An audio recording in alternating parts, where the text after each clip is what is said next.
চীনের ক্রমবর্ধমান প্রযুক্তিগত অগ্রগতি প্রতিনিয়তই যেন নতুন বিস্ময় তৈরি করছে। এবার হৃদরোগ চিকিৎসায় সম্ভাবনার নতুন দুয়ার খুলে দিয়ে পেসমেকারের বিকল্প প্রযুক্তি উদ্ভাবনের দাবি করেছে দেশটি।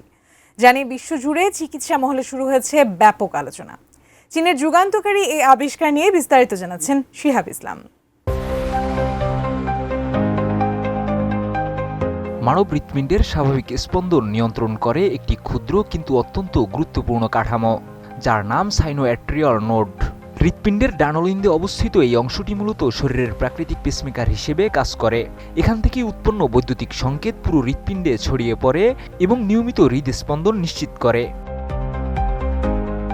এই প্রাকৃতিক নিয়ন্ত্রক কোনো কারণে ক্ষতিগ্রস্ত হলে হৃদস্পন্দন অস্বাভাবিকভাবে ধীর হয়ে যেতে পারে, এমনকি সম্পূর্ণ বন্ধ হয়েও যেতে পারে। এমন পরিস্থিতিতে রোগীদের জীবন রক্ষায় সাধারণত কৃত্রিম পেসমেকার ব্যবহার করা হয়। তবে সেই প্রযুক্তির বিকল্প খুঁজতেই দীর্ঘদিন ধরে কাজ করে আসছেন বিজ্ঞানীরা। আজই নিন রবি ওয়াইফাই আর কুইজ খেলে প্রতি সপ্তাহে জিতেন টিভি। এবার সেই গবেষণায় বড় অগ্রগতির দাবি করেছেন চীনের সাংহাই ভিত্তিক একদল গবেষক। তারা মানব প্লুরিপোটেন্ট স্টেম সেল ব্যবহার করে পরীক্ষাগারে বিশ্বের প্রথম ত্রিমাত্রিক সাইনোঅ্যাট্রিয়াল নোড অর্গানাইট তৈরি করেছেন।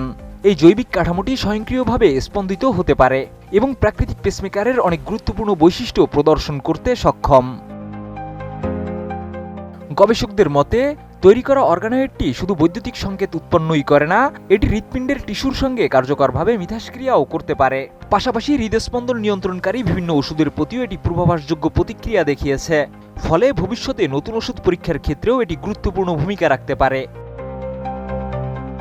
বিজ্ঞান সাময়িকী সেলেস্টেম সেলে প্রকাশিত গবেষণায় বলা হয়েছে, এই প্রযুক্তি এরিথমিয়া বা অনিয়মিত হৃদস্পন্দন, বংশগত হৃদরোগ এবং পুনর্জন্ম ভিত্তিক চিকিৎসা পদ্ধতির গবেষণাকেও আরও এগিয়ে নিতে সহায়তা করবে। একই সঙ্গে এটি ভবিষ্যতে জীবন্ত কোষভিত্তিক জৈবিক পেসমেকার তৈরির পথও উন্মুক্ত করতে পারে।